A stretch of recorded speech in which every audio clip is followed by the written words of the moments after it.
New York AP, from pub-goers in pajamas to merrymakers in finery at a posh hotel, Americans cheered and teared up Saturday as they watched Meghan Markle marry Prince Harry in a royal wedding with transatlantic resonance. Guests toast as they attend a viewing party for the royal wedding at the Plaza Hotel in New York.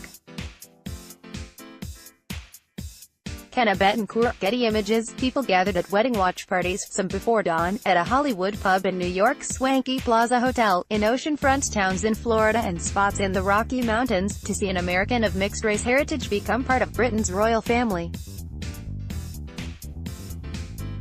The UK and the US have long enjoyed a special relationship. This gave it a whole new meaning. "It was a real-life fairy tale," said Erin Mesa, 34, who watched at a Minneapolis pub.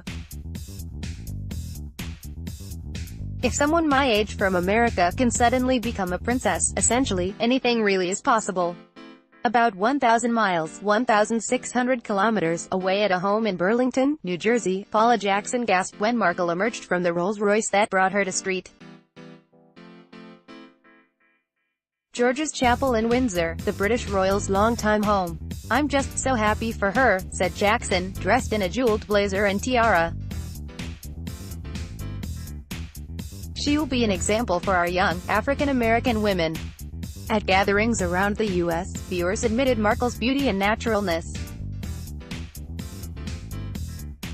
But they also marveled at the boundary-breaking union between the 33-year-old prince, who has been open about how grief shadowed his life for decades after the 1997 death of his mother, Princess Diana, and the 36-year-old American actress who has spoken out about coming to terms with her biracial identity as the daughter of a black mother and white father. Some viewers wiped away tears as they watched the wedding from Immaculate Heart High School in Los Angeles, Markle's alma mater. "It's all my family can talk about," said 15-year-old sophomore Daniela Bueno, who got up at 3 a.m. to join dozens of students, parents and staffers for the event. "She's representing our school in such a beautiful way." Across the country, Varinda Missett and Ellen Polks donned hats, gloves and bejeweled high heels and went to the plaza early in the morning because they wanted to see a California girl become a princess. Missett said. A crowd in fascinators and tiaras gathered for the storied hotel's first royal wedding viewing party, which came complete with deviled eggs, black pudding, Earl Grey tea, butter biscuits and cake pops with champagne and flower liqueur. "We love a great love story," said Maureen Farley, the hotel's director of hospitality. "This surely is one of the best. If there was a certain historical irony in Americans celebrating British royalty nearly 242 years after the Declaration of Independence, it had little sway Saturday over Americans who said they were simply rallying around love.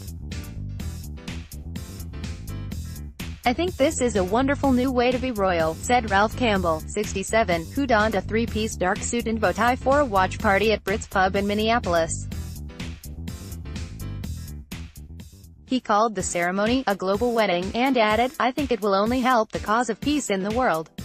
Another guest at Brit's Pub, British native Victoria Riley, had no problem with an American marrying a British prince. "After all, I married an American," Riley, 71, said with a laugh. At a pajama and viewing party at the Cat. "It was something we never thought would happen, and which we're very excited about," said the actor, 44, who wore a bathrobe and Prince Harry mask. For Megan Woods, who was at the Plaza's fete in New York, the takeaway was simple. "There are so many terrible things going on in the world that when there's something like this, love bringing people together, a reason to celebrate," she said. "Why not? Copyright 2018 Associated Press. All rights reserved. This material may not be published, broadcast, rewritten or redistributed."